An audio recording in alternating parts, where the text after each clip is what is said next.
Awega malikuna fini bolo siraw de laje ama fo bela jerli ni nyamtuma ayo bismillah bi anga jamuka keneka bi ani seston mogo de bi nyogon fe ni te wo chef fola ga teme anga plateau sans fe wiyete me ko chama ke mina wu dadu fen chama na ga wala wala chama ke anyi wa ma jiya ka fo ko familial chama soro la wo jamuka teme luna ko kuma teme luna wi ayira ka fo ko bi akenyi ni la minye usama ka si fo sharia tigla ma olu nye koro ame fe ga don sisan no ako to kun chera to ko di walma akobe daju mena ali bi anga invité ke lon be ambulo ame foli di uma ko ka foli di ala jebe ko ma fana ko to kono jamu fo ayena ka hakilla jigige doni ko te medonka ani akobe damina ka se ani foli ke anye ola amina kumaji monsieur Matima aka foli bla ala jebe ko la ani ka se ga akilla jigi doni ke anye monsieur Matina d'accord madame ini yakuma ambi fo kosobe mbika ambe malikuna funi TV barakela bela de l'info itogola amaka auditeur fo ambe mali kuna funi mauma bala je bololo ka nga fuli ba bela jele ne togo e Mati bagay wo ntuni travers temporaire orange kono family sorola ola ina fanya foto ya mina kadi anyika akilla jigi fitini ke aga temeli te wakati temeli to ola ayi temeli bunu ke no abela nyini bunu boy awfe kasega dado la doni dakurunya dama kasega fam wala sami sega do ko bela hala ya mina bi d'accord madame c'est vrai que ni tante me ko fola malikuna fun TV avec me ko damana mabo bon ambe akilla jigi ke minu ma beni anga émission temelo yi madame on ye travers temporaire de kunye Orange Mali konnala nengo an kunye parce que bi en bel licencié le Orange ya en begen ka po barala madame Orange ka direction couronne aller 2022 kanabla sisana uye mogo min gen ka po barala sharia soso kono madame abese mogo bakelema mais mogo bakele abema bla ñogon fe mogo keme shingin bla la folo o kofe mogo keme ni doni bla la o kofe mogo biworo ani ko o bla la madame ni mogo nunu bla chugu la je abe mogo dabali ba Orange du Mali Mali sharia besoso madame Orange du Mali a ira ka fo ale magote Mali sharia la et puis Orange Mali kelente Orange Mali ni bureau de placement no e RMO Mali ani conseil d'études et intermédiation Orange ni nunu farale no nyogo nga jejuga do kono kam malien de ka bara halaki marem kam malien de usgu sen samara kono marem ka malien de ke iba fo moko fu iba fo kutu ka jamana kono Mariam ni ye mogo bakelen yɛrɛ ta k'a lajɛ Mariam a ye min kumaniya jamana yɛrɛ wagandenba ma n'o jamana kɛsuba ye Mariam a bɛ se miliyari caman na dɛ parce que n'i y'a ta k'a lajɛ ni mɔgɔw bɛ baara la u ka baara sara yɔrɔ dɔw bɛ taa jamana kɛsuba kɔnɔ Mariam n'i y'olu gɛn ka bɔ baara la kelen iyu kumaniya u ka hɛrɛ ma iyu ka denbaya kumaniya hɛrɛ ma wa ye jamana yɛrɛ kumaniya parce que mɔgɔw ka sɔrɔ bɛ ɲɔgɔn kɔnɔ de ni i ye dutigi gɛn ka bɔ baara la Mariam i ye kɔngɔ ni minɔgɔ de jigin du kɔnɔ Mariam n'i ye jamana kɔnɔ den gɛn ka bɔ baara la i ye kɔngɔ ni minɔgɔ de bila o jamana kɔnɔ wa fo ka se o jamana kɔnɔ denw n'u ma kɛ hakilima ye Madame u bɛ se ka fɔ k'u bɛ yɛlɛma jamana yɛrɛ contrôle la parce que n'i ye kɔngɔtɔ ale ɲɛ bɛ dumuni de la Madame n'i ye kɔngɔtɔ jɛ dumuni na a bɛ fɛn bɛɛ de kɛ a bɛ se ka fa cogo min na pour que a ka fa ten donc n'i ye ko in yɛrɛ ta k'a lajɛ Madame an mɔgɔ 100 ani mɔgɔ 51 de farala ɲɔgɔn kan pour que k'an ka hakɛ ɲini n'o tɛ komi n y'a f'i ɲɛna cogo min na an mɔgɔ minnu bilala a ka ca ni mɔgɔ 1000 an mɔgɔ 151 farala ɲɔgɔn kan cogo di Marème an tun ye kulu 2 ye yan'an ka fara ɲɔgɔn kan ka kɛ kuluba 1 an ka kulu fɔlɔ mɔgɔ 100 ni kɔ laban minnu bilala olu tun b'o kulu de kɔnɔ Marème olu bilala cogo di olu bɛ to ka contrat min signé o contrat de tun kan ka ban kalo 3 maintenant direction kura nalen olu ka objectif kun ye jumɛn Marème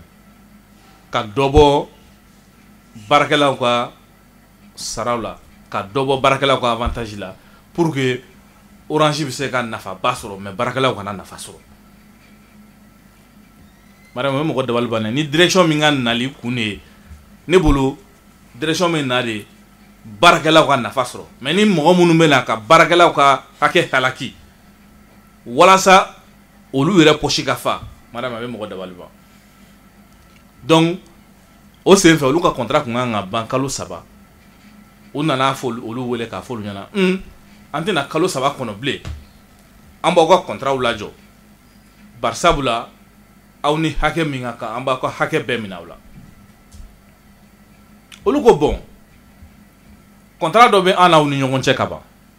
a y'a to n'o contrat banna maintenant a ye contrat kura min proposer an ye an b'a lajɛ n'a sɔrɔ an bɛ se ka taa contrat kura in kan walima n'an bɛ baara bila an bɛ bɛn o kan madame direction ko non k'olu t'o kɔnɔ Orange directeur ko n'ale ye min fɔ k'ale sɔsɔbaga tɛ diɲɛ kɔnɔ mɔgɔ si tɛ se k'ale sɔsɔ parce que ale nana kama de ale ka mission de don ale ka baara de don donc n'ale ye min fɔ dɔrɔn o de ka exécuter donc u nana Orange nana yira bureau de placement mɔgɔw la k'a fɔ bon ninnu minnu bɛ yen nɔ n'u ko k'u tɛ taa contrat kura kan a y'u ka contrat lajɔ Madame SMS de cira olu ma k'a fɔ ko bon karisa ni karisa a ka contrat bɛ lajɔ k'a sɔrɔ a kalo 3 ma dafa donc olu mɔgɔ 100 ni kɔ y'u yɛrɛ sɔrɔ o bilali kɔnɔ maintenant o bilali kɛlen dɔw tun bɛ kɔnɔna la minnu tun bɛ degun dɔ kɔnɔ o degun tɛ dɔwɛrɛ ye parce que n'i y'a ta k'a lajɛ Mali yɛrɛ code de travail y'a jira k'a fɔ n'o ye Mali baarakɛlaw ka sariya sunba y'a ta k'a jira k'a fɔ ni bureau de placement y'i ta k'i di entreprise utilisatrice ma o b'i labaara kalo 24 de kɔnɔna la ni kalo 24 dafara bureau de placement kan k'e bɔ o entreprise kɔnɔ soit a bɛ di entreprise wɛrɛ ma mais n'i kɔni tora o entreprise kelen kɔnɔ o entreprise de kan k'e ta baara la ka baara de ma Mali sariya y'o de fɔ donc komi baarakɛlaw ɲɛjɔyɔrɔ ye syndicat ye donc Orange kɔnɔna la syndicat min bɛ yen n'a bɛ fɔ o ma ko organisation syndicale des travailleurs d'Orange Mali n'o ye Ostom ye olu ye inspection du travail saisi madame i ka nin micro la n bɛ Ostom cɛba damadama fo n bɛ Elhaji Isa Sogoba fo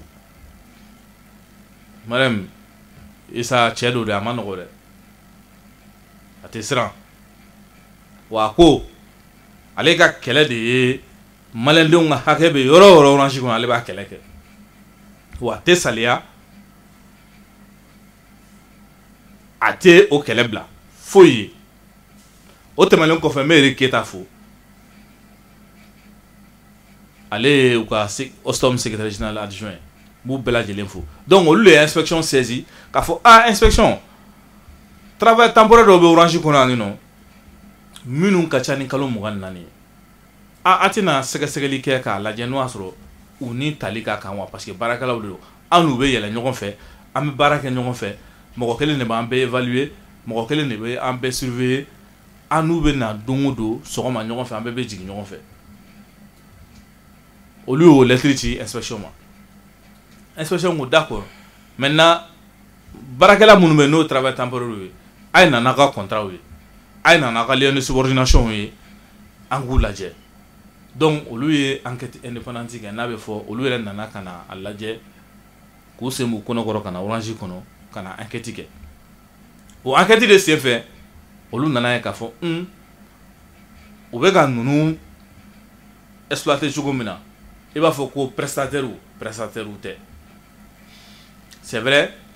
pour que Orange ka loi contourner, Orange talen bɛ contrat de prestation di dɔw ma, a talen bɛ contrat de travail di dɔw ma. Maintenant hali contrat de travail minnu fana bɛ yen, u talen b'a fɔ dɔw ma ko externalisé u talen b'a fɔ dɔw ma ko intérimaire. Madame nin bɛɛ ye ka se ka sariya contourner pour que cogoya min na baarakɛla kana nafa sɔrɔ, mais a nafa bɛɛ ka jigin Orange kun. Donc o kɛlen inspection y'o tilalo enquête la, o enquête bɛɛ kɛlen inspection y'a yira k'a fɔ note technique bɔ, note technique tɛ dɔwɛrɛ sariya bɛɛ jateminɛlen kɔfɛ olu de ye sariyaso ye, sariyaso min bɛ baarakɛlaw ni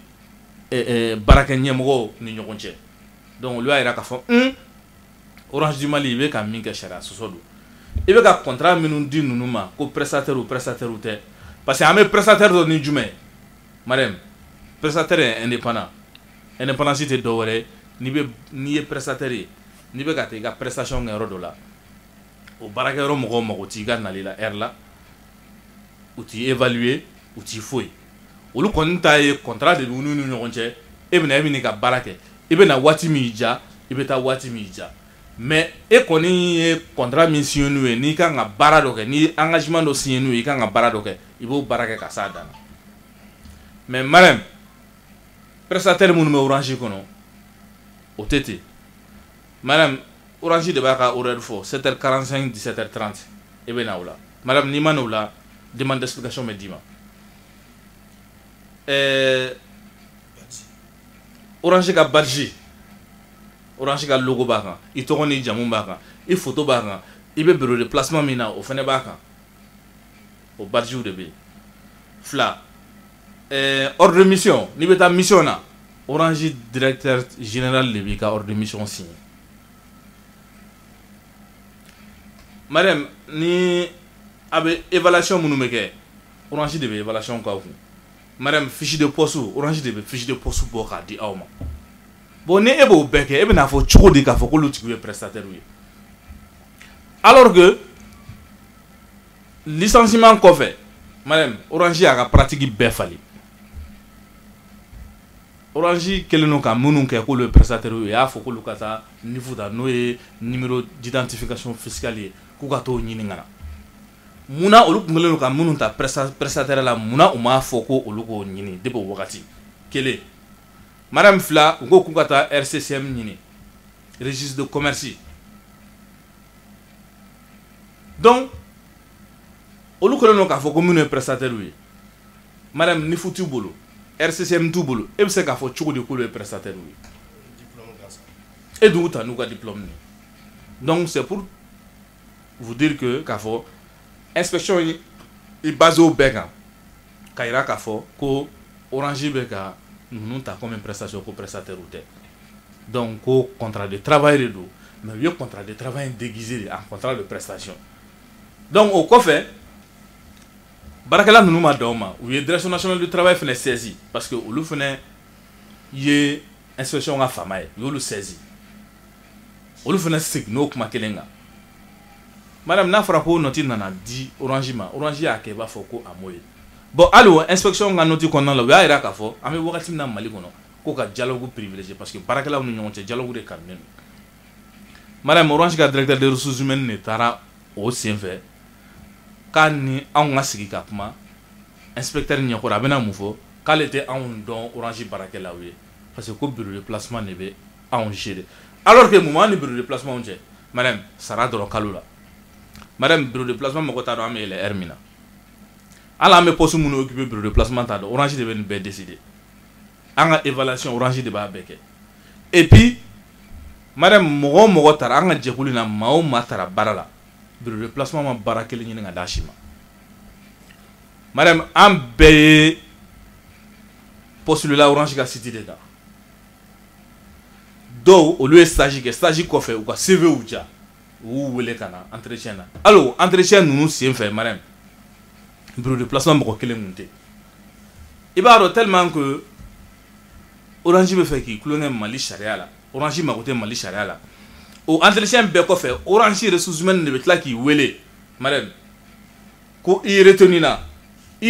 o kɔfɛ dɛ u bɛ sɔrɔ ka a f'i ɲɛna k'i ka taa contrat signer bureau de placement n'u m'a fɔ k'i ka taa signer RMO Mali la u b'a fɔ i ka taa signer conseil d'étude d'intermédiation na madame dɔw yɛrɛ bɛ yen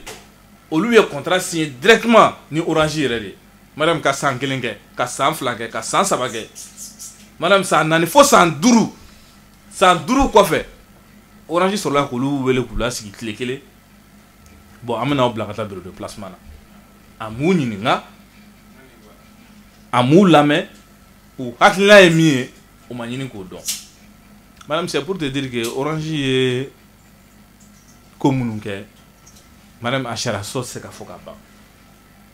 donc comme n y'a f'i ɲɛna cogo min na jɛkulu fɔlɔ minnu bilala olu ka contrat kun kan ka ban yanni kalo 3 maintenant olu bilalen janvier 2024 kɔnɔna la olu de ni minnu tun bɛ activité la olu n'olu farala ɲɔgɔn kan maintenant vu que inspection ka note bɛ DNT ka note bɛ Orange y'i ban sigi ka fɔ ma olu ko komi banna sigi ka fɔ ma an bɛ taa an ta da sariya ɲɛkɔrɔ madame u ye avocat talen kɔfɛ avocat yɛrɛ ye Orange saisi ka lettre de mise en demeure di Orange ma k'a fɔ ninnu nana ne nɔfɛ k'a fɔ u bɛ fɛ ka taa ni ko ye tribunal la e hakilina ye jumɛn madame Orange y'a yɛrɛ ko hakilina t'ale la k'ale mago tɛ Mali sariya la ale mago tɛ foyi la yɔrɔ o yɔrɔ ka d'an ye k'an ka t'u wele k'u b'an jaabi ko wa k'olu bɛ Mali situation dɔn parce que olu bɛ a mɛnna olu bɛ Mali situation bɛɛ dɔn k'ali n'an taara fanga la madame k'an tɛ gagner mais madame o si m'an découragé an ni an avocat an farala ɲɔgɔn kan le 4 octobre 2024 madame an taara ni an ka dossier tribunal la parce que a fɔra de Mali kɔnɔ jamanakuntigi yɛrɛ de y'a fɔ ko ni bin kɛr'i kan walima i bɛ k'i ka hakɛ de ɲini jo bɛɛ b'i bolo k'i ka t'i ta da bɔgɔ jeninen kan ko ni ko bɛ bɔ a la walima ni ko tɛ bɔ a la k'an b'o dɔn donc madame an ye jamanakuntigi ka o kuma min mɛn a y'anw na motiver a y'an na galvaniser a y'a yira an na k'a fɔ an bɛ jamana min kɔnɔ an bɛ sariya jamana de kɔnɔ an bɛ jamana min kɔnɔ an bɛ hakɛ ɲini jamana de kɔnɔ an bɛ jamana min kɔnɔ an bɛ jamana tilennen de kɔnɔ donc madame an taara an ta da bɔgɔ jeninen kan o cogo la madame yan'an bɛ taa an ta da bɔgɔ jeninen kan kuma caman fɔra mɔgɔ caman y'a fɔ an na multinational mɔgɔ tɛ s'u la multinational u bɛ sariya ɲɛ dɔn multinational u bɛ nin dɔn u bɛ nin dɔn n'aw taara aw tɛ gagner n'aw taara a bɛ tan a bɛ tan mais madame an ma nin si lamɛn an taara an ta da bɔgɔ jeninen kan madame le 4 an taara an ta da le 4 octobre 2024 an ye tribunal saisi le 8 octobre tribunal ye an ka avocat ni Orange ka avocat wele k'a fɔ k'an ka sigi ka kuma Orange ka avocat yira k'a fɔ ko ale tɛ sigi ka fɔ la ko ka dossier de juge de fond ma donc o kɛlen comme tribunal ko ye programmation ye u ye an ka fɛngɛ fɔlɔ programmé le 28 octobre madame o le 28 octobre 2024 kɔnɔna la Orange ka avocat nana k'a yira k'a fɔ k'an ye dossier minnu déposé an ye plainte minnu don olu kama k'u ma tila plainte ninnu étudier la fɔlɔ donc ko ka waati wɛrɛ d'u ma pour que u ka se k'u ka jaabi labɛn ka na n'a ye o kɔnɔna la madame ja o jaabi janfa dɔ sennen don o bɛ yen o janfa tɛ dɔwɛrɛ ye komi ninnu t'u ta da bɔgɔ jeninen kan ninnu taara fanga la ko u bɛ k'u ka hakɛ de ɲini u ma kɛlɛ kɛ u ma mɔgɔ nini u ma mɔgɔ dɔgɔ u ma mɔgɔ buruja donc n'a ye ninnu yɛrɛ gɛn ka bɔ baara la siɲɛ kelen ka fara tɔ ninnu kan est-ce que o tɛna kɛ solution yɛrɛ ya madame depuis Orange yɛrɛ k'a fɔ k'ale mago tɛ Mali sariya la ale mago tɛ Mali sariyatigiw la madame le 31 octobre 2024 Orange ka direction des ressources humaines na u ye mail ci an ma o mail in kɔnɔna la mail in yiralen bɛ k'a fɔ ko mɔgɔ minnu tɔgɔ citelen don a b'olu ka baara lajɔ donc o mail in cira an ka département informatique mɔgɔw ma o mail cilen olu ma olu ye mail ci an ma parce que ordinateur b'an bolo est-ce que madame i ka prestataire a fɔra ko prestataire est indépendant e b'i ka matériel di prestataire ma cogo di prestataire de kan ka na n'a ka matériel ye k'a ka baara kɛ ni baarakɛla tɛ e ka matériel man ka y'a bolo donc olu ye mail ci an ma k'an ka na ni ordinateur ye madame donc an kɛlen k'an labɛn sisan k'an bɛna n'o ordinateur ye madame an nana sɔrɔ Orange ka chef service sécurité o kɛlen bɛ ka vigile ni gendarme de lajɔ ka an tɔgɔ kɛ liste dɔ la k'o d'olu ma madame n'an ko sisan k'an b'an plaindre données à caractère personnel la an bɛ se k'an plaindre parce que u y'an tɔgɔ an jamu an ka numéro ani an bɛ ka fonction min occuper k'o do olu ma a dun an gɛn ka bɔ a ka baara la a b'an ka coordonnées d'olu ma mun na madame an ni nana k'an bɛna ordinateur di ko non k'an ni yan doni man kan bilen madame Orange filɛ nin ka anw traiter i b'a fɔ ko ni anw ye mɔgɔ fu de madame Orange de filɛ k'anw traiter i b'a fɔ ko anw ma deli ka tile kelen baara kɛ Orange kɔnɔ alors que madame mɔgɔ b'anw na minnu ka Orange kɔnɔ sigi ka ca hali ni Orange directeur dɔw ta ye dɔw bɛ san 17 la san 14 san 10 madame mɔgɔw bɛ anw na madame minnu tun tɛ AMO la u tɛ INPS la u tɛ foyi la retraite t'u ye foyi t'u ye n'a fɔra ko ka to olu kelen ka wuli k'u b'u ka hakɛ ɲini madame a bɛ t'olu gɛn ka bɔ baara la k'olu bila ka bɔ baara la a ye mun kɛ a bɛ fɛ ka na ɲagamini don jamana kɔnɔ a bɛ fɛ ka na jamana kɔnɔ denw ni jamana ɲɛmɔgɔw de bila ɲɔgɔn na n'o tɛ sigikafɔ ma fɛn o fɛn ban kɛlɛ tɛ se k'o ban aw banna sigikafɔ ma parce que aw bolomadalen don fɛn dɔ ma donc an kɔni sigilen don bi k'an ka jamana kuntigi lajɛ an sigilen don k'an ka jamana ɲɛmɔgɔw lajɛ n'o y'a sɔrɔ nin ko bɛna to tan walasa an k'o dɔn. faamuyali caman sɔrɔla o la monsieur Bagayogo ka kumaw bɛɛ lajɛlen tun ye hakililajigi de ye ka d'a kan u ye tɛmɛli caman kɛ ni plateau yi sanfɛ u y'u da don ko caman na ka olu walawala komi n'a ma ɲɛ a ko kuntala sariya tigilamɔgɔw ɲɛkɔrɔ ni o ye an ka jamana kiritigɛlaw ye walasa ka se ka hakililajigi kɛ ani faamuyali ka sɔrɔ kuma kun tun ye o de ye sisan nɔ an bɛ taga en droite fɛ a bɛ taa monsieur Samake fan fɛ monsieur Samake ni yatuma basi fosi tɛ yen nɔ folikan jumɛn b'i bolo. N bɛ Mali kunnafoni auditeur bɛɛ lajɛlen fo n bɛ foli daminɛ i yɛrɛ fana la n bɛ maliyɛn bɛɛ lajɛlen fo fɛn fɛn tulo b'an na fɛn fɛn sɔgɔlen don Mali kunnafoni na présentement ne tɔgɔ ye Samake Famusa ne fana tu ye travailleur temporaire ye Orange kɔnɔ. faamuyali sɔrɔla o la monsieur Samake an bɔra ka Mati lamɛn sisan nɔ a ye hakililajigi kɛ an ye waleya minnu tɛmɛna fo ka taga se ko seli ma sariya tigilamɔgɔw olu ɲɛkɔrɔ sisan nɔ an bɛ fɛ ka dɔw talen kɔfɛ ni ko ye olu ɲɛkɔrɔ a ko bɛ da jumɛn na walima a ko labanna bolo jumɛn kan. Mariam an ka ko Mati ye kuma in bɛɛ a y'a introduit déjà dossier c'est le tribunal de travail ko et ils sont incompétents pour que an ka situation in trancher bon comme juge b'a yɛrɛ sago la nka anw m'o faamu kosɛbɛ en toute honnêteté parce que document minnu don nous avons des preuves factuelles, nous avons des contrats de travail établis, nous avons aujourd'hui des contrats de prestations déguisés en contrats de travail. Bon, les tribunaux de travail ils sont incompétents pour que au trancher. Après 9 mois, 9 mois, 9 mois, certains sont en instance de divorce. 9 mois, les gens sont là dans la souffrance absolue. Pourtant, je rappelle l'État qu'a fait en cas Ostom, nous sommes co-signataires du pacte de stabilité sociale. Le pacte de stabilité sociale, quelle est son importance aujourd'hui dans la vie sociale du Malien?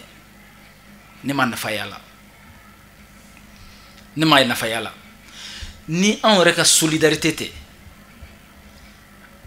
ka en bolo fara ɲɔgɔn kan ka ɲɔgɔn dɔw yɛrɛ yɛlɛmara village la u ye Bamakɔ bila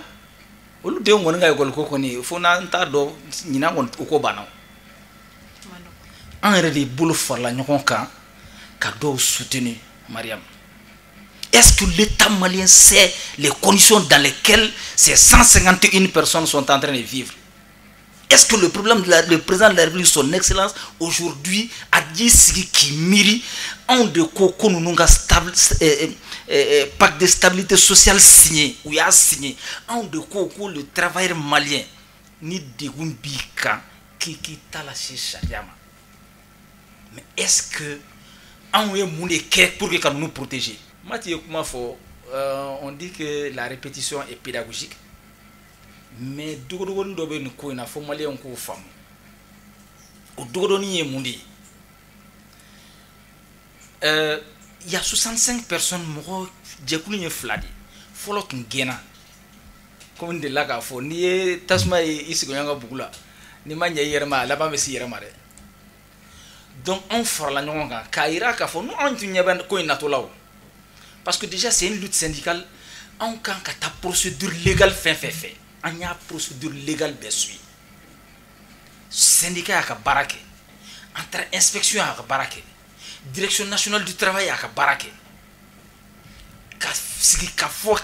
nous avons c'est-à-dire à l'interne procédure légale fait quand kake anya beke foshima voilà parce que le directeur d'Orange Mali en réalité je ne vois pas comment il faut les dire mais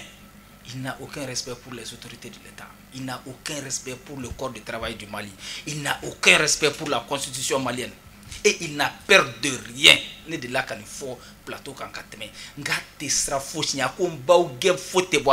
Je vais me donner les moyens de vous le faire regretter. Ayafo. Mais Eric Ketafou, aujourd'hui, il en fait les frais. Pourquoi patronat allait où il est? Pourquoi sécurité d'État allait où il est? Comment sera patronat de sécurité d'État? Où sera on gagne? Ah non, non, non. Et aïe mon cœur, pour que moi, on cadre don, quand il y a un quand il peut le mire de barbanco et amener ou un fou moko détaillé. Nous n'avons pas été licenciés parce que après on a sur l'inspection tribunal contacté, en quel cas tribunal contacté, quand dossier là c'est tribunal là, c'est un mois après licenciement là, pour la deuxième couche. Mais nous sommes dans quel pays? Est-ce que nous vivons dans une jungle ou est-ce que nous vivons dans un état de droit? Licenciement sans préavis. J'interpelle aujourd'hui les professionnels de droit. Est-ce que moi c'est licencié quand mission là? Est-ce que moi c'est licencié quand congé de maternité là? Est-ce que moi c'est licencié sans préavis? Est-ce que Mourobi s'est licencié parce qu'il a demandé la régularisation de sa situation administrative? Nos licenciements, qu'elle devrait être aujourd'hui la prise de position de l'État face aujourd'hui à l'impuissance de l'inspection, face à l'impuissance de la Direction nationale du travail? Quelle devait être aujourd'hui la posture adoptée par nos autorités, par la justice malienne? C'est le silence. Aujourd'hui, les 151 personnes, ils sont en train de souffrir à cause du silence de nos autorités. Dossier du tribunal là, d'accord, mais mon dossier c'est le tribunal là. En sera mon fait. Est-ce que le dossier c'est le tribunal là? Au coffre Mounekera, Orange a placé un acte plus grave encore. Dossier c'est le tribunal là. Ils ont procédé à notre licenciement. Ça c'est défier l'autorité de l'État. Amadou, la sécurité d'État est dans un État. Le patronat est voulu. Ni masrogne, tisra bien fousigné au Djamana. Donc, le tribunal de travail a conclusion qui est ranindé. Comment on a fait? Juge va rester là. Il y a femme. Mais, nous également, on va se battre. Les gens souffrent. Comme il y a fait d'eau, il y a le mara. Mon licenciement, d'autres connaissent là. Au cognon, je vais taire le nom, mais au cognon, il y a Bibina, au Bessan Dougouché. Il a été obligé de déménager au village. Avec Balo Chokodi.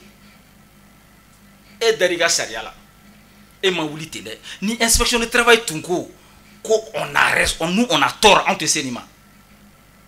Si ils avaient demandé après une enquête indépendante Kairauna par A plus B Kafo Orange Jodo Jobe Orange Boulot Wallahi Antum TCA. Mais où y a pas que Parce que pour nos beaux yeux, à travers des textes, à travers des lois, des articles, va démontrer. C'est pourquoi j'ai dit aujourd'hui, ni inspection, ni direction, ni notre technique, si ça n'a aucune valeur juridique, ça veut dire que les travailleurs maliens sont menacés. Si l'inspection du travail ne pèse pas pour freiner des situations comme ça, ça veut dire que les travailleurs maliens aujourd'hui sont menacés. Et nous allons le dire à qui veut l'entendre. Ni autorité, mais à Kamé. Nous avons des preuves factuelles. À des preuves bamboulées. À des preuves bamboulées. Où tu as photo, vous avez tort. Antécédent. Mais tant qu'aujourd'hui, les spécialistes de travail se sont prononcés, où il y a Irakafo Djobamoulo, ni Kelen Amba c'est faux qu'à ça Dana. Les gens souffrent. Souffrance, qui peut résister dans un pays 9 mois sans salaire? Même son excellent, le président a dit qu'il ne peut pas. Aucun ministre. D'autres fois qui peut résister 9 mois sans salaire. Et puis, nous, on a crié sur tous les toits. On a un de nous béca. Bien qu'il y a des situations, nous sommes butés à un silence de mort. L'État malien est resté miette comme une tombe.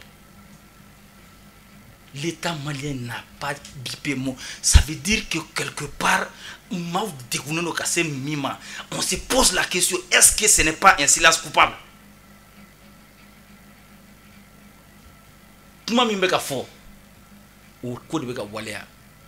Orange montre que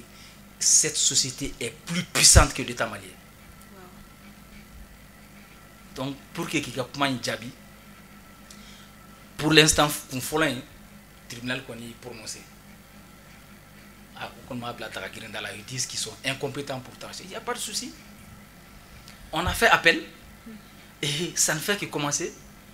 Si ça arrête de Amana de Keller, l'outil d'amener les nécessaires. Où est-ce que nous marions? Famille sur la iga jabi la ya ira ka fo kelen ko fega tribunal du travail saisi ou luga jabi kera ka fo lu fa atisi famille sur la beta monsieur Doucouré fan fe kasani monsieur Samake ka kuma we ya ira ka fo kelen ko fega kalo kono ton ke tribunal du travail la ovega jabi ma kono wa jabi dana ke ko olu fa atisi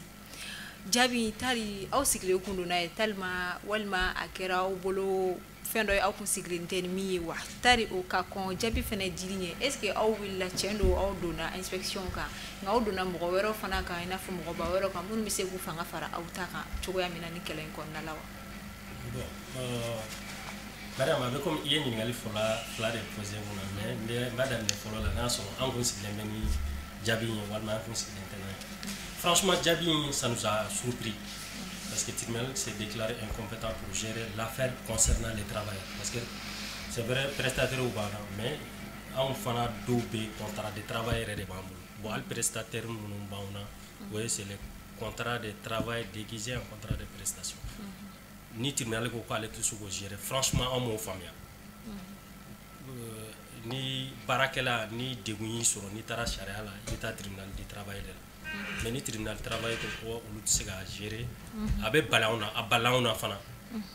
à balaona parce qu'après 9 mois de séance d'écriture kakla gafo ko ils sont incompétents pour gérer trancher entre nous, on n'a pas compris. Bon il y a une flana mi na sur un sera mo en kelenga plainte d'eau au niveau du tribunal. Nous avons saisi toutes les institutions ka beboa kalama parce que a foranyana ka fo ani multinational de menyona ni mo ni orange tara tribunal la mo te gagné ani présidence saisi ka primature saisi ka CNT saisi.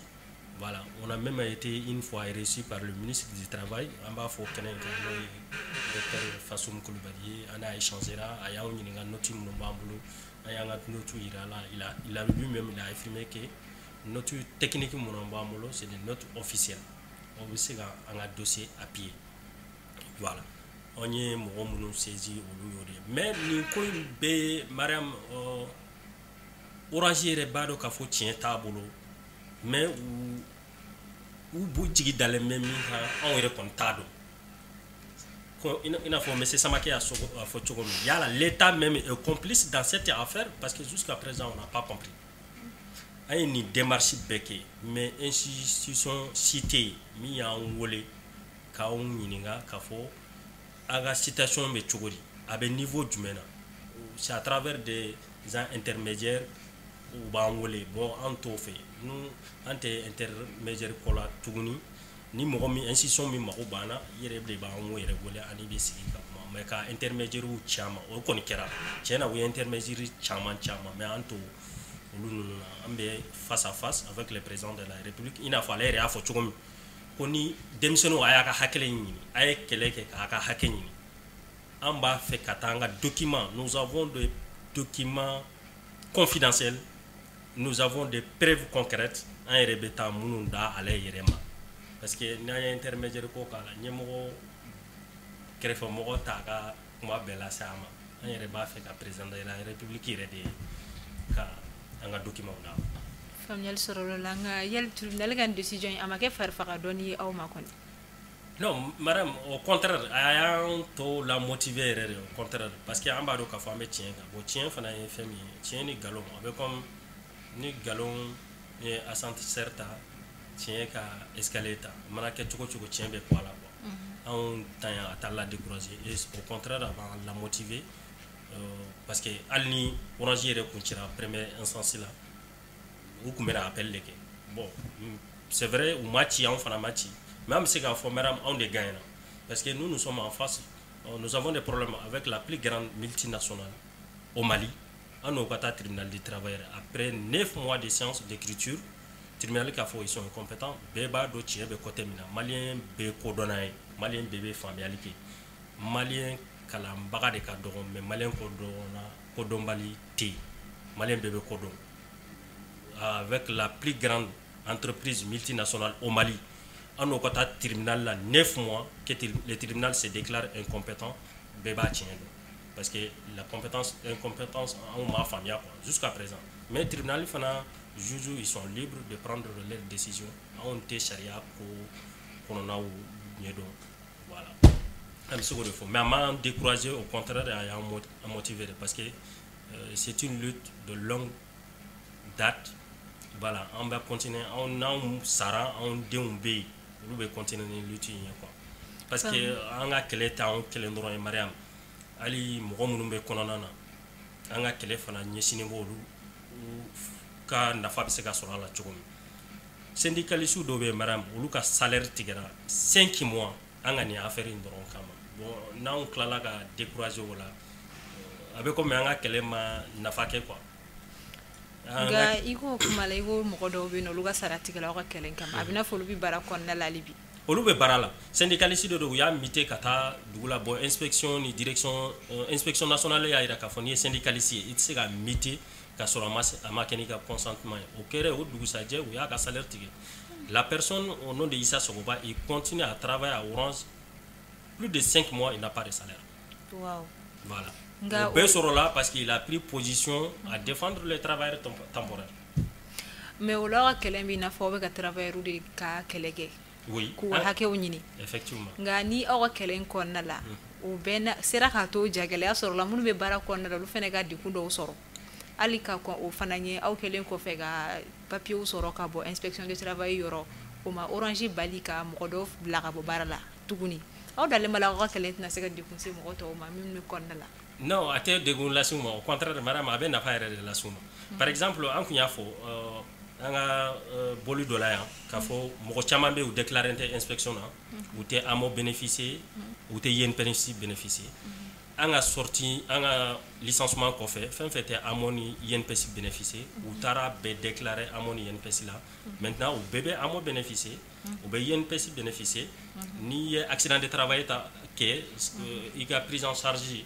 a bɛ ta en compte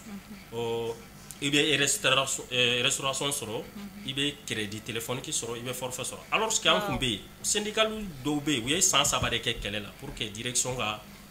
ninnu avantage ninnu accordé u ye Orange direction ma sɔn mais an ka lutte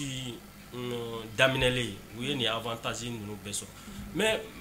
Mariam ni ko a te degun las'u ma o ye n'an bɛ sariya fana bolo de kan mais Orange DG DGA olu tɛ sariya ko la olu bɛ min ka d'u ye parce que DG yɛrɛ y'a fɔ qui va se donner les moyens de nous faire partir a y'a fɔ syndicaliste dɔ yɛrɛ de ɲɛna qui va se donner tous les moyens de nous faire partir bon mais an bɛ jamana min kɔnɔna na an bɛ président de ɲininka qu'il fasse le choix entre nous et DG et DGA voilà an bɛ jamana sariya jamana de kɔnɔ an b'an ka jamana de kɔnɔ mais maintenant on demande au président de la République du Mali Assimi Goïta de faire le choix entre nous et DG et DGA d'Orange Mali. Faamuyali sɔrɔ la o la an bɛ sigi an bɛ taa monsieur Bagayoko fan fɛ an b'a faamuya an b'a jigiya ka fɔ an lajɛbagaw ye faamuyali caman kɔni sɔrɔ walawalali minnu bɛ ka di o kumaw la sisan an bɛ fɛ ka dɔn monsieur Mati tribunal kɛlen kɔfɛ k'a ka nin décision in di tantôt ni o de ye ko ale fanga tɛ se session bɛna mun de kɛ laɲini jumɛn de b'aw fɛ sisan nɔ. D'accord madame i ka kuma diyara n ye kosɛbɛ madame laɲini min b'anw fɛ laɲini man ca an ka laɲini kelen dɔrɔn o de ye an ka bila an ka hakɛ kɔnɔ madame depuis an ka kɛlɛ in daminɛ fo ka na se bi ma an ma laɲini fila kɛ an ni hakɛ min ka kan an ka bila o hakɛ kɔnɔ an y'o de laɲini maintenant o laɲini in de ye ko wɛrɛw de taara b'o kɔnɔ ni Orange ye Mali sariya bɛɛ sɔsɔ ka Mali sariya bɛɛ tereke ka Mali sariya bɛɛ bafoué an ka o laɲini kama parce que dɔwɛrɛ t'u kunna ko ni an minnu wulila k'an ka hakɛ ɲini ko ni nin diyara anw na minnu ma wuli anw nɔfɛ ni an y'an ka hakɛ sɔrɔ olu fana bɛna wuli k'u ka hakɛ ɲini Orange ka siran kunbɛn filɛ bon ne dun tɛ se k'a faamuya k'a fɔ e bɛ se cogo di ka mɔgɔ bali a ka hakɛ ɲini na ko parce que ko se bɛ yen ko parce que k'e bɛ se ko la o de la Famusani Dukure ye kuma dɔ fɔ institution ka dɔgɔ Mali kɔnɔ anw ma lettre ci min ma madame an ye bɛɛ saisi madame est-ce qu'il b'a kalama k'a fɔ ko mɔgɔw bɛ an ka jɛkulu in kɔnɔ la an ka chauffeur fila bɛ yen madame terroriste de ye ninnu attaqué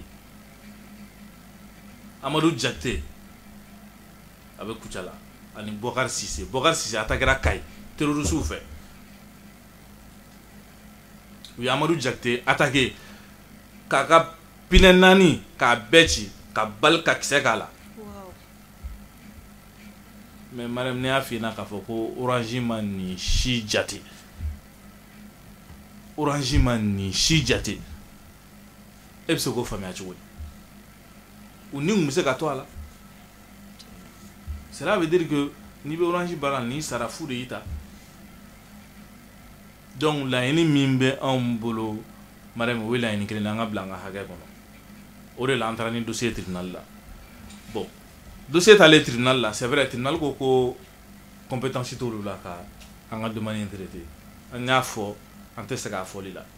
tribunal ka décision y'a ka décision ye mais décision in ma kɛ anw fɛ la parce que madame munna contrat de travail de bɛ anw bolo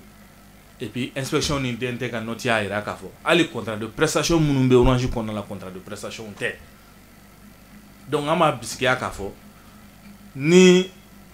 valeur juridique tɛ note ninnu na u k'o fɔ an ye n'a sɔrɔ inspection ka avis man ka ta baarakɛlaw ka ko la o fana ka fɔ an ye sinon madame n bɛ n ka contrat yir'i la a filɛ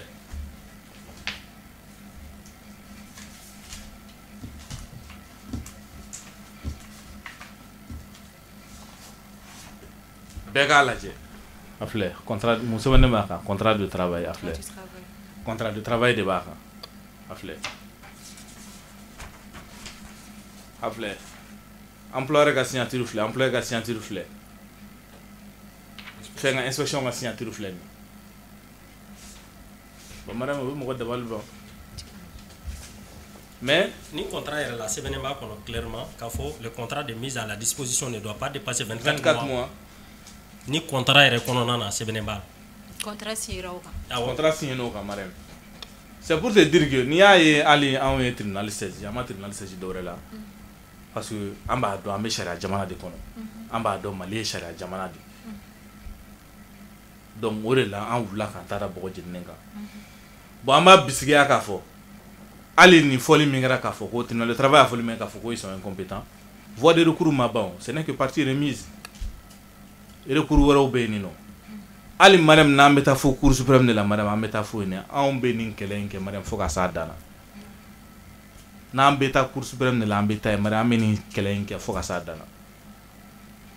donc an b'a ɲini autorités fɛ an b'a ɲini Mali autorités fɛ u kana u sigi ka nin ko in lajɛ parce que an tɛ k'u ka position faamuya u kana u sigi ka nin ko in lajɛ jamana kɔnɔden dɔw de tɔɔnen don jamana kɔnɔden dɔw de ka baara tiɲɛnen don madame ni chômeur cayara jamana kɔnɔna la a bɛ na ni hakilina caman ye jamana kɔnɔdenw na dɛ bon an dun bɛ wagati na komi bi an bɛ basigi de nɔfɛ président yɛrɛ de y'a laɲini ko bɛɛ k'i tɛgɛ di ɲɔgɔn ma an k'an fanga kɛ kelen parce que jugu wɛrɛw banna minnu tɛ anw yɛrɛ ye donc an k'an fanga fara ɲɔgɔn kan an k'an tɛgɛ di ɲɔgɔn ma an ka bɛn an bɛɛ ka fara ɲɔgɔn kan an ka jamana bɛ se ka bɔ nɔgɔ la cogo min na an ka jamana ka bɔ nɔgɔ la cogo la n'o waati de kɛra dɔw ka kɛ wagati ye ka jamana kɔnɔden dɔw sigi u sen samana kɔnɔ ka jamanaden dɔw ka baara halaki e bɛ mun nɔfɛ kelen i bɛ ka autorité défier fila i bɛ fɛ ka ko dɔ de lawuli jamana kɔnɔ ko min bɛ jamana kɔnɔdenw ni jamana kuntigiw bila ɲɔgɔn na donc Orange b'o tension sociale min nɔfɛ bi anw tɛ bin o piège kɔnɔ an kɔni b'an ka hakɛ ɲini fo ka taa an sa an b'an ka hakɛ ɲini bon an b'an ka hakɛ ɲini sariya sira bɛɛ fɛ an tɛ sariya sɔsɔ dɛ an b'an ka hakɛ ɲini sariya sira bɛɛ fɛ sariya kan ka taa sira o sira fɛ an bɛ t'o fɛ an b'an ka hakɛ ɲini o de tun bɛ fɛ ka fɔ faamuyali sɔrɔla i ka o kumaw la n'i y'i ka jaabi ta k'a lajɛ i y'a yira k'a fɔ tiɲɛ don tribunal de travail kɔni y'a yira k'a fɔ ale fanga tɛ se nka aw bɛna kumakan bila ka taa fɔ sanfɛ sariya tigilamɔgɔw ɲɛkɔrɔ walasa aw bɛ se ka bila aw ka hakɛw kɔnɔna la aw dalen b'a la k'a fɔ kɛlɛ in a tɔ kuntagala bɛna janya wa walima a bɛna nɔgɔya de madame kɛlɛ in kuntagala bɛ se ka janya comme a bɛ se ka surunya ka da mun kan madame kɛlɛ in kuntagala janyani o bɛ dépend ni autorités m'u sen don kɛlɛ in na parce que an b'a bisikiya k'a fɔ président de la république yɛrɛ ye jeune i b'a fɔ k'anw ye jeune cogoya min na est ce que bi n'o y'a sɔrɔ président de tun bɛ anw place in na président yɛrɛ tun bɛ kɛ cogo di an b'o ɲininkali kɛ n'o y'a sɔrɔ k'a fɔ président dɔgɔnin ka kan anw ye président dɔgɔnin bɛ nin situation in kun na président yɛrɛ bɛ kɛ cogo di donc an b'a bisikiya k'a fɔ an bɛ nin welewelemada min na an bɛ nin ko min kɔnɔ la nin gɛlɛya min kɔnɔ président tɛ n'i sigi k'anw lajɛ nin gɛlɛya in kɔnɔ a bɛ na hali n'a bɛ mɔgɔ de dépêcher pour que cogoya min na nin ko in an bɛ se ka bɔ nin ko in kɔnɔ cogoya min na an b'a bisikiya k'a fɔ ko président minnu kɛ an yɛrɛ ka laɲini ye min ye bi madame an t'o dogo dɛ an b'a fɛ ani président an b'a fɛ ani Asimi yɛrɛ de ka sigi madame ka kuma parce que ne bolo jamana kuntigi bɛ jamana kɔnɔden bɛɛ de kama ni jamana kɔnɔden dɔw bɛ degun kɔnɔ a ka kan i k'i ka degun ɲɛfɔ jamana kuntigi c'est comme ni degun bɛ dudenw kan dudenw b'u ka degun fɔ dutigi de donc an b'a bisikiya k'a fɔ an ka dutigi de ye bi jamana kuntigi ye donc degun min b'an kan an ka degun fɔ a ye famisa ye fɛn caman fɔ madame mɔgɔ dɔw gɛnna k'u to mission de la madame dɔw gɛnna k'u to congé de maternité la madame dɔw gɛnna a gɛncogo yɛrɛ tɛ se ka f'i ye n'a fɔra a bɛ mɔgɔ kunkolo dimi tellement que Orange ye sariya min sɔsɔ madame kɔngɔ ni minɔgɔ de bɛ denbayaw la bi madame mɔgɔ dama min denw gɛnna ka bɔ école la nin ko in senfɛ a ma nɔgɔ madame nasɔngɔ sɔrɔli ye problème ye madame denw furakɛli ye problème ye bi musow fɛrɛbɔli ye problème ye luwanse sarali ye problème ye bi madame bon madame ni ba degunnen a bɛ kini kɛ e mana nin bɛɛ mana kɛ k'a fɔ i denw mana bana i tɛ se k'u furakɛ i muso mana bana i tɛ se k'u furakɛ madame hali bi luwanse minɛ i tɛ se k'i ka luwanse sara e madame an bɛ taa min bon il faut que jamana kuntigi ka wuli ka nin ko in de sɛgɛsɛgɛ mɔgɔw bɛ degun min kɔnɔ bi madame ala de b'a dɔn bon degun in kɛbaga tɛ mɔgɔ wɛrɛ dɛ degun in kɛbaga ye Orange Mali de madame entreprise étrangère tɛ se ka na an ka jamana kɔnɔ ka na madame ni Mali tɛ ni Mali tɛ nin tɛ se ka kɛ jamana si la madame ali Orange barakɛla dɔ bɔra ka taa Cameroun madame ani Camerounais dɔ de bilala ɲɔgɔn na dɔrɔn alors que a tun bɛ ka poste ba de occuper Cameroun madame Camerounais y'a ko a ma k'u t'a fɛ a ka si u ka jamana kɔnɔ a ka segin ka na mais madame mun an ka autorité tɛ se k'o kɛ madame mun de b'an ka autorité bali DG ni DGA Orange direction bɛ sariya sɔsɔ min kɔnɔ Orange direction bɛ kojugu minnu kɛli la maliyɛndenw na munna u tɛ se k'u bali o la madame munna u tɛ se k'u gɛn ka bɔ an ka jamana kɔnɔ madame an b'an yɛrɛ ɲininka n'o y'a sɔrɔ anw tɛ maliyɛnw de ye u ka fɔ an ye walima n'an n'an ka hakɛ ɲinini man kan o ka fɔ an ye walima président ye min fɔ a ka discours kɔnɔna la n'o ye k'a jira k'a fɔ ko bɛɛ k'i ka hakɛ ɲini n'i y'a dɔn k'a fɔ jo de b'i bolo t'i t'a da bɔgɔ jeninen kan madame an taara an t'a da bɔgɔ jeninen kan bi o kɛra anw bolo kojugu ye donc an b'a bisigiya k'a fɔ président ye kuma min fɔ ninnu b'a fɛ ka président défier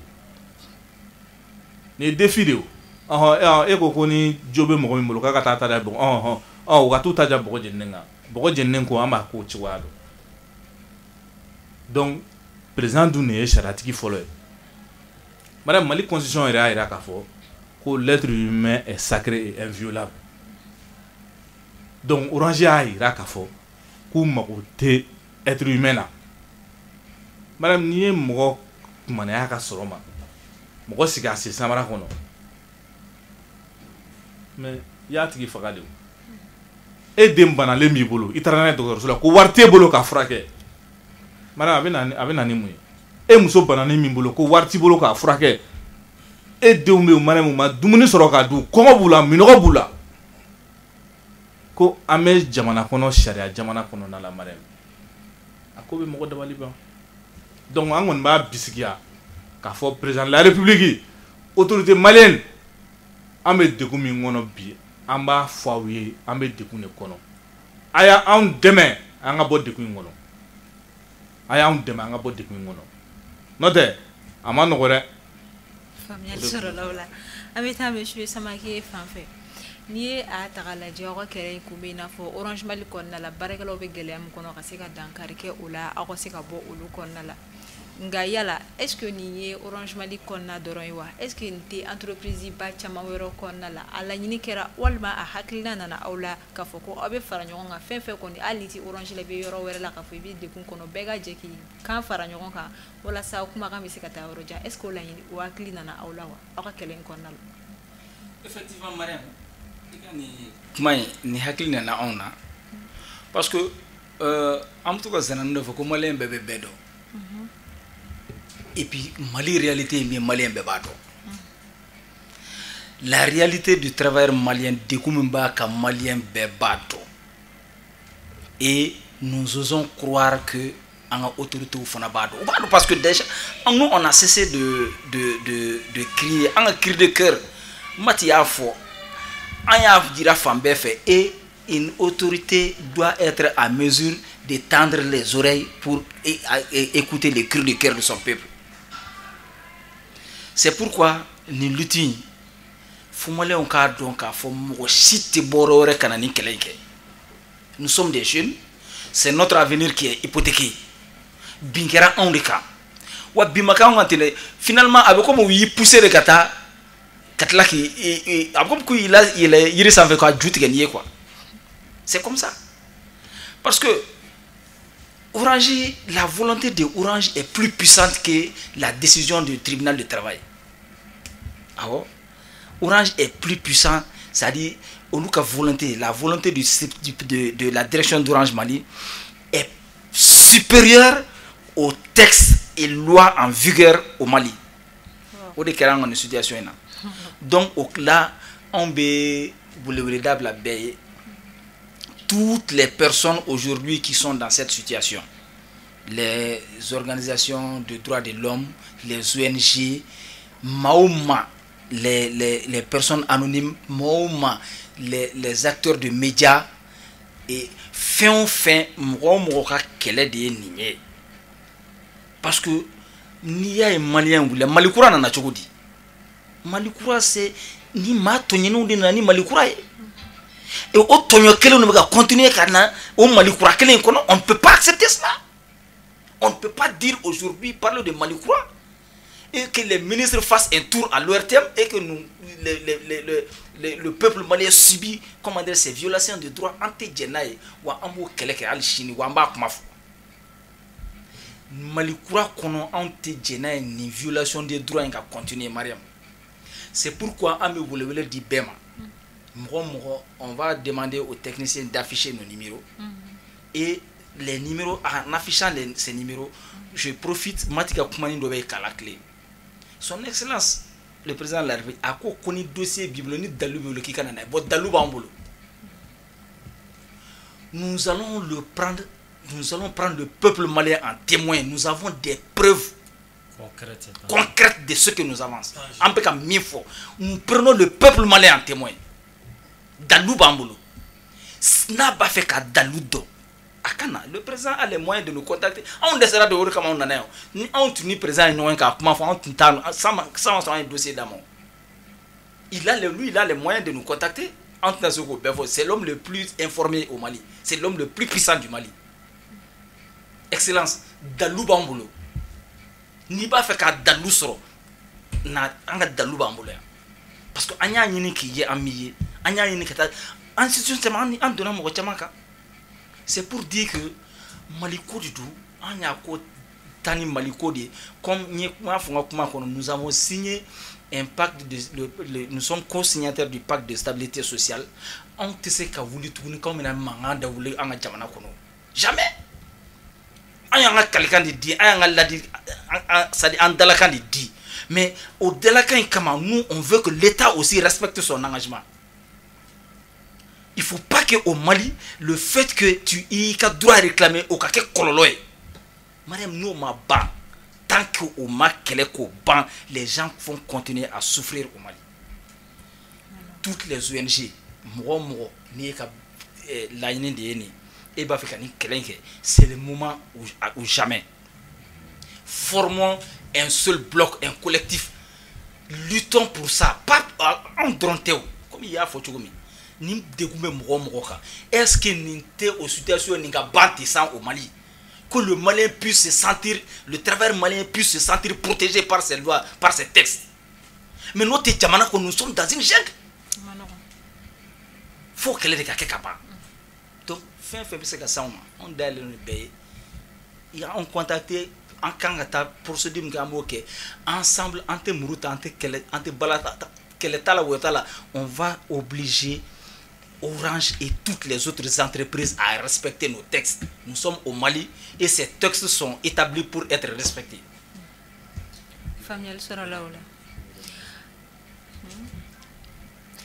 Si ça non, amita monsieur Doucouré fait tribunal kelen ko fait ka ni décision in ko ni dit yala monsieur Doucouré au maye ka fo ya tati fait peut-être tribunal de travail te fait ka don au gashi la walma ou te fait ga bi machine ka ni oyato ou ni jabi ndi wala sa o yere ka seka wuli daga blaga ta sans fait wala sa jabi me bola o ka seka ken misi wasaiwa. Bon, Mariam, merci pour la question, mais tiens on t'a familiarité. Moi, on t'a familiarité parce que contrat de travail est bon. Tribunal de travail bien ka kiriti barakela ani barake yoroni yomoche. On ba familiarité mais commissariat ko kadun la loi elle est flexible. Les droits aussi il est flexible bon en bas comme le tribunal s'est déclaré incompétent voilà en maintenant au niveau de cour d'appel déjà un dossier sera cour d'appel là on y appelle que on attend peut-être nous pensons que le cour d'appel est compétent pour gérer notre situation. Au niveau de cour d'appel parce que charia ko kumakacha walma ni ta fait procureur global kangole ngata kuma do fo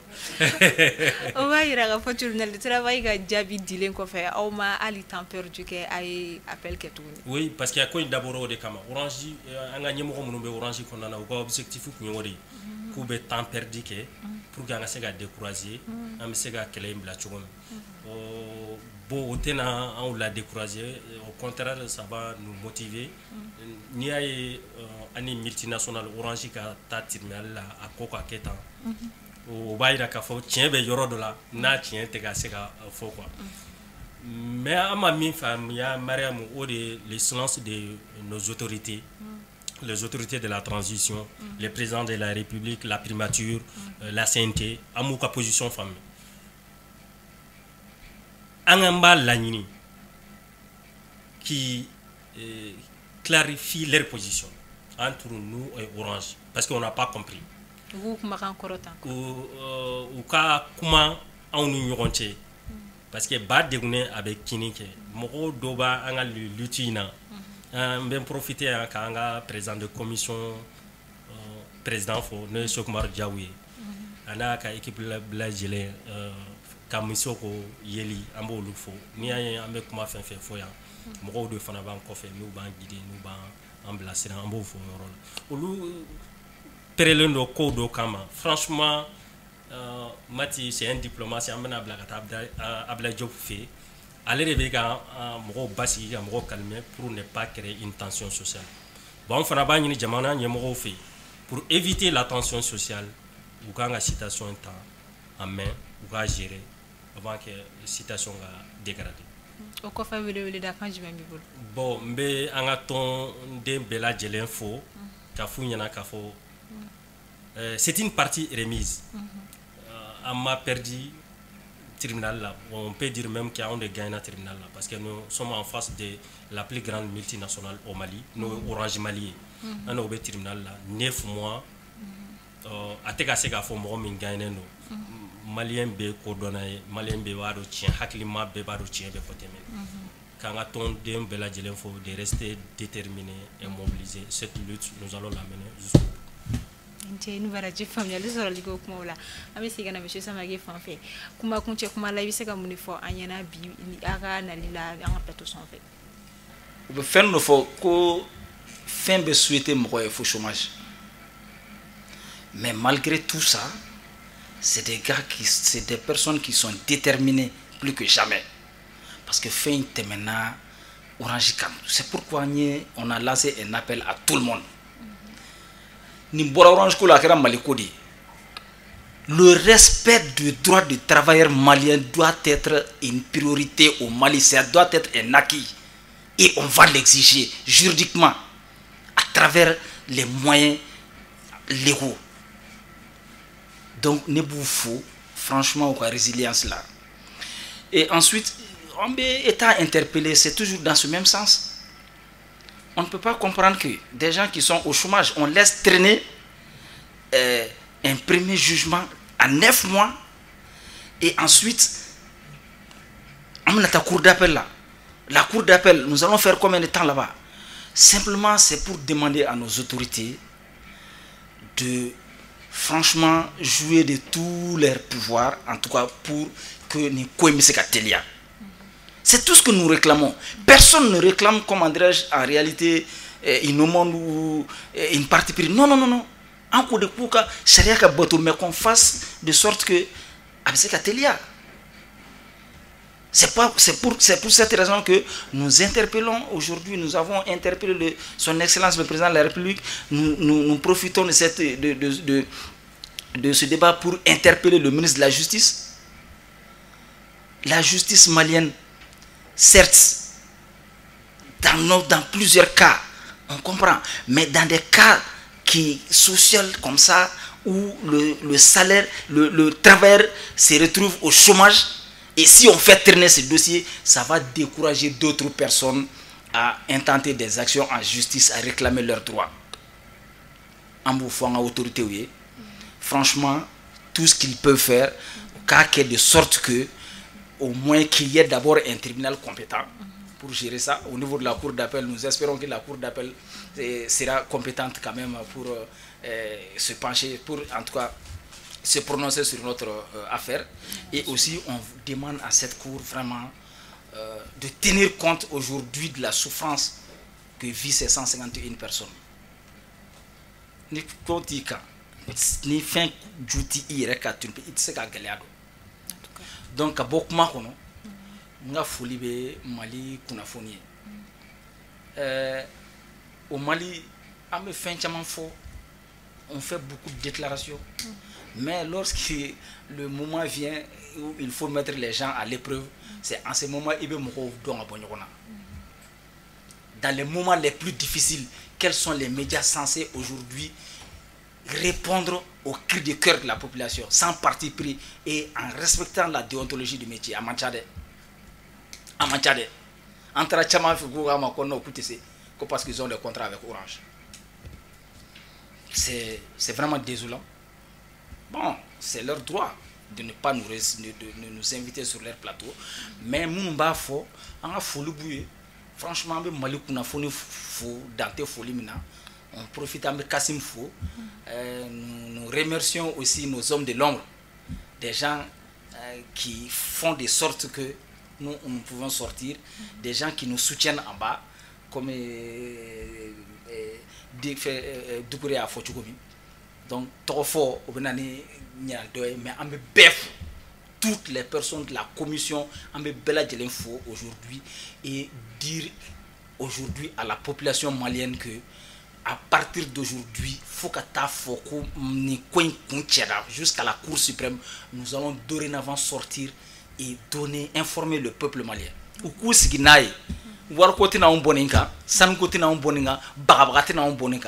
Défendre nos droits, réclamer nos droits en bas, qu'il faut que ça dana.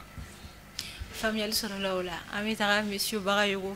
Monsieur Barayogo, Kassangani, Okmo, Bella Gerali, Jamaican Cornala, Airaka for, or Willa or Jora, Kenina, Kalo Chamayo, Ketuna, le travail Kabuluka, Mina, Jabin and Alifangatisi, I will come Blagata Kurda Pella, Waba Jiga for Fanako, Jabinuma, Soroko, Iraka for Jibi Jamananya Mauka, Wala Sauka Seka Unyejo, Aulaka, Udanyumandu, Ara Kelela.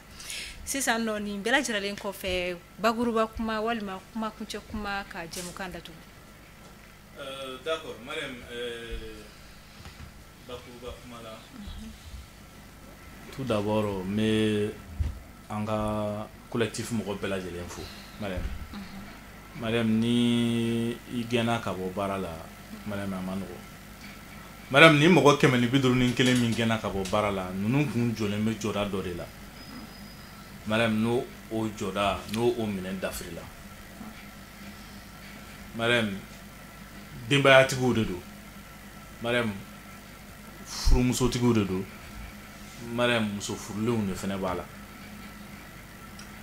Madame mo kele rega dépenser tali bi problème do. Kuma te ko dutigi mana genga bo barala. Madame amano ko de. Madame ita donc ko dutigi genga bo barala ko problème do. Faut ornasi gana dima qui m'a séqué ça. On a même profité ni kuma ina do de la ka fo na ka fo. Ko ni ye mo genga bo barala. Ka le fleb bi ale gana ka bo barala. Ko convocation kada ale bi ka te ornasi ka. Parce que ko ni ornasi di ja ko ya de bo war ni ko frasa. Mais ko ni convocation di ma yeta aba négocier. Il veut dire madame, c'est pour te dire que Ahmed de Gundo de Kono. On l'a mis, cri de quel mille lancé bi. Madame, ma foi, Mali autorité ou n'yana. Ma foi, Mali jeunesse, madame. Ma foi, Mali président de la République. Qu'a fait premier ministre, en a qu'à gouvernement. Madame, vous can nous ski can go in a madame. Madame, mon gars de Gundo. Madame ni degunte fly kelenkera mais madame problème do rebe Mali kono o te dore madame bere bi sigi ka ko laje funa jugara wakati mina mo be soro kabwe ça c'est les médecins après la mort alors que moins be bambolo ka ko anticiper madame bi ni président de la République ko orange directeur makafo ite shinga jamana kono parce que yenga jamana kono din do de sigu sen samara kono ku ka bara halaki madame ateshi. Madame, ni autorité impliquée, Malien ou Deguna,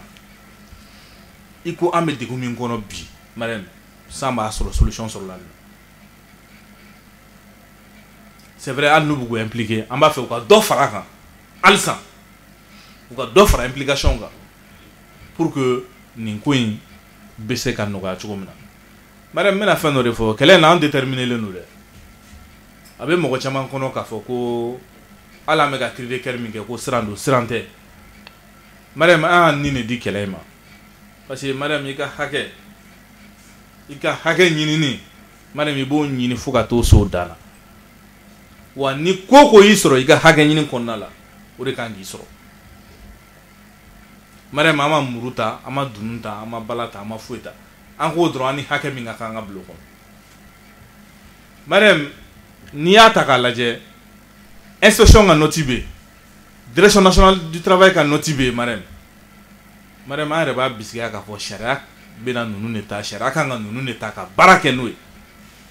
o tɛ o kɔrɔ ko inspection nafa t'a la a ka ci ka bɔ yen o kɔrɔ ko direction nationale du travail nafa t'a la a ka ci ka bɔ yen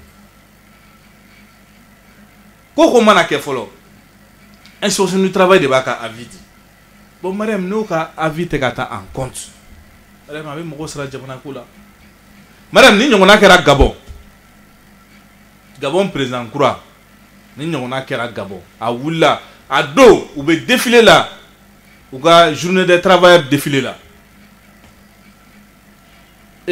baarakɛla minnu gɛnna ka bɔ baara la u ye banderole de dilan k'u kunkolo tigɛ k'u kunkolo biri ka na tɛmɛ président ɲɛkɔrɔ président ko k'u kunkolo lawuli o y'a sɔrɔ sariya yɛrɛ tun y'a fɔ k'u jo t'a la président ko ale ka jamana kɔnɔ maa si tɛ n'ale ka jamana kɔnɔ den tɔɲɔ Mariam a y'u bila o place la Mariam ni ɲɔgɔnna kɛra Burukina Mariam i bɛ y'a yira n'o capitaine Ibrahim Traoré a y'a yira k'a fɔ ko multinationalité na ale ka jamana kɔnɔden ka hakɛ tripatoué a tɛna ale ka jamana kɔnɔden sigi a sen samara kɔnɔ ale ɲɛna bon Mariam an dun bɛ AES de kɔnɔ Mariam le général d'armée Assimi Goïta ale de ye AES président ye bi donc an b'a bisigiya k'a fɔ capitaine Ibrahim Traoré min kɛ son excellence capitaine Ibrahim Traoré min kɛ an b'a bisigiya k'a fɔ Assimi fɛnɛ b'o ɲɔgɔnna kɛ parce que mun ye anw yɛrɛ sɔn Assimi mun ye anw da la Mariam Assimi ye force spéciale de force spéciale tɛ siran mais a ka réaction de ka suma donc an b'a bisigiya bi k'a fɔ c'est vrai parce que force spéciale bɛ paramètre caman de lajɛ yani a bɛ don ko kɔnɔna la donc an b'a bisigiya an b'a laɲini Assimi fɛ bi a ka anw yɛrɛ rencontrer an n'a ka sigi an n'a ka kuma min bɛ an fɛ an k'a fɔ a ye min b'a fɛ a k'o fɔ an ye sinon n'an tora tan n'an taara tan a bɛ gɛlɛya dɛ parce que minnu gɛnna bi ka bɔ baara la kɔngɔ de b'u la minɔgɔ de b'u la kalo caman Mariam i tɛ baara la i tɛ se k'i ka nasɔngɔ di i tɛ se k'i muso furakɛ i tɛ se k'i denw furakɛ Mariam alors que a jiralen don k'a fɔ ko jamana kɔnɔ den bɛɛ ka kan jamana hakɛ la Mariam bi an ka hakɛw tarankilen don dɛ an ka hakɛw tarankilen don an na Mariam fɔɔrɔ t'an bolo an t'a dɔn an b'an kun ɲɛsin mɔgɔ min ma bon an kɔni b'a bisigi an jigi sɛmɛ président de la république la bi parce que mɔgɔ k'i bɛ fɔ jigi min kɔ o tɛ président ye parce que ale de bɛ sariya bɛɛ sanfɛ donc an b'a bisigiya k'a fɔ bi a ka anw lamɛn a ka anw ka cri de cœur ta en compte n'a bɛ solution kɛ a k'o kɛ walasa an bɛ degun min kɔnɔ an ka bɔ a kɔnɔna la donc o tɛmɛnen kɔfɛ c'est vrai anw de bɛna kuma plateau kan mais commission de bɛ yen nɔ minnu bɛ anw coacher minnu b'a fɔ an ye k'a fɔ bon a y'a kɛ tan mɔgɔ caman de bɛ yen